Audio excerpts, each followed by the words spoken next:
Morning बच्चों, मैं संगीता रागिनी कुजूर केजीवीबी गोला स्कूल से कक्षा 10 के बच्चों को पाठ 14 ऊर्जा के स्रोत पढ़ाऊंगी। बच्चों, हमने पिछले वीडियो में पढ़ा था गैर परंपरागत ऊर्जा स्रोत के उदाहरणों में से एक उदाहरण सौर ऊर्जा। इस वीडियो में हम दूसरे ऊर्जा के बारे में पढ़ेंगे, जैसे महासागरों से ऊर्जा, भूतापीय ऊर्जा तथा नाभिकीय ऊर्जा। घूर्णन गति करती पृथ्वी पर मुख्य रूप से चंद्रमा के गुरुत्वीय खिंचाव के कारण सागरों में जल का स्तर चढ़ता व गिरता रहता है। चंद्रमा के गुरुत्वाकर्षण बल के कारण प्रत्येक 12 घंटे में एक ज्वारीय चक्र संपन्न होता है। इस परिघटना को ज्वार भाटा कहते हैं। ज्वार भाटे के जल के स्तर के चढ़ने तथा गिरने से ज्वारीय ऊर्जा प्राप्त होती है। ज्वारीय ऊर्जा का दोहन सागर के किसी संकीर्ण क्षेत्र पर बांध का निर्माण करके किया जाता है। बांध के द्वार पर स्थापित टरबाइन ज्वारीय ऊर्जा को विद्युत ऊर्जा में रूपांतरित कर देती है। ठीक इसी प्रकार समुद्र तट के निकट विशाल तरंगों की गतिज ऊर्जा को भी विद्युत उत्पन्न करने के लिए इसी ढंग से रोके रखा जा सकता है। महासागरों के तल के आर पार बहने वाली प्रबल पवन तरंगें उत्पन्न करती हैं। इन पवन तरंगों को टरबाइन को घुमाकर विद्युत उत्पन्न करने के लिए इनका प्रयोग किया जाता है। इस तकनीक के अंतर्गत समुद्र एवं महासागरों के पृष्ठ का जल सूर्य द्वारा तृप्त हो जाता है, जबकि महासागर के गहराई वाले भाग का जल अपेक्षाकृत ठंडा होता है। ताप में इस अंतर का उपयोग सागरीय तापीय ऊर्जा रूपांतरण विद्युत संयंत्र यानी ocean thermal energy conversion plant या OTEC विद्युत संयंत्र में ऊर्जा प्राप्त करने के लिए किया जाता है।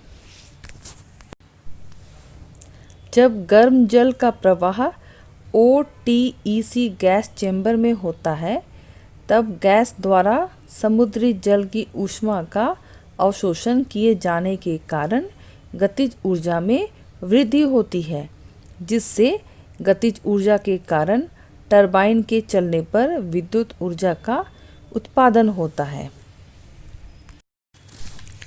भूतापीय ऊर्जा, जिसे जियोथर्मल पावर भी कहते हैं, जिसका अर्थ है पृथ्वी और थर्मोस यानी ताप, यह वह ऊर्जा है जिसे पृथ्वी में संग्रहित ताप से निकाला जाता है।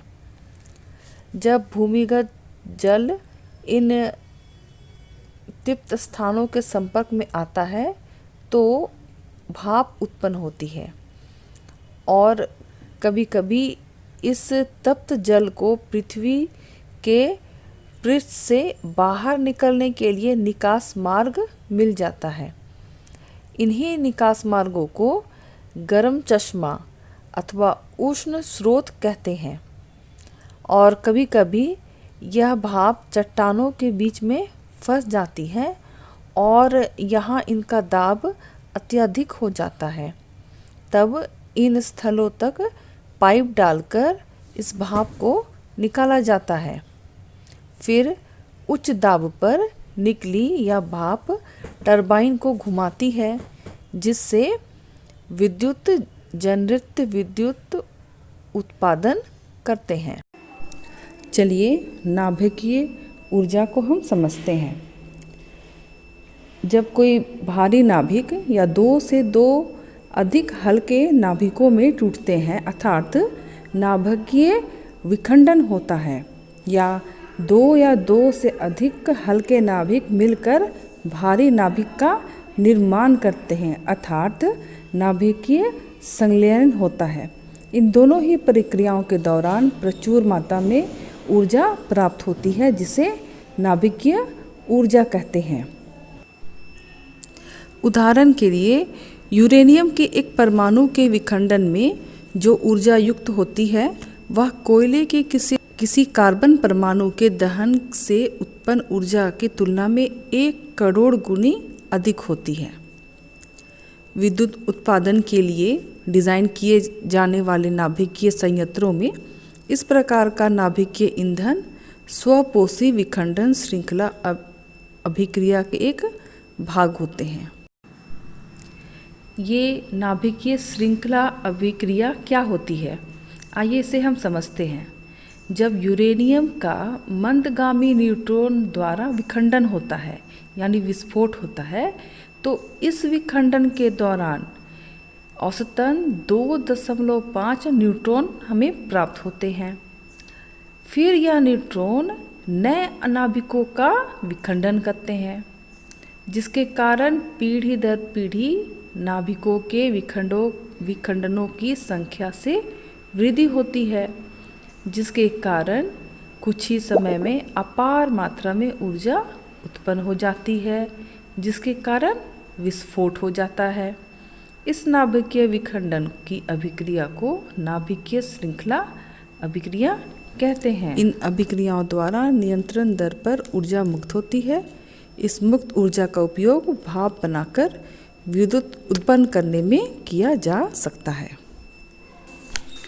नाभिकीय विद्युत शक्ति संयंत्रों का प्रमुख संकट पूर्णतः उपयोग होने के पश्चात शेष बचे नाभिकीय ईंधन का भंडारण तथा निपटारा करना है, क्योंकि शेष बचे ईंधन का यूरेनियम अब भी हानिकारक कण में क्षयित होता है। यदि नाभिकीय अवशिष्टों का भंडारण तथा निपटारा उचित प्रकार से नहीं होता है तो इससे पर्यावरण दूषित हो सकता है। इसके अतिरिक्त नाभिकीय विकिरणों के आकस्मिक रिसाव का खतरा भी बना होता है। इस तरह से यह ऊर्जा हमारे लिए लाभदायक तथा हानिकारक भी है। इस तरह से बच्चों, यह पाठ समाप्त हुआ। मुझे आशा है आपको यह पाठ अच्छे से समझ में आ गई होगी। आपको कुछ प्रश्न दिए गए हैं, आप उनको हल कीजिए। धन्यवाद।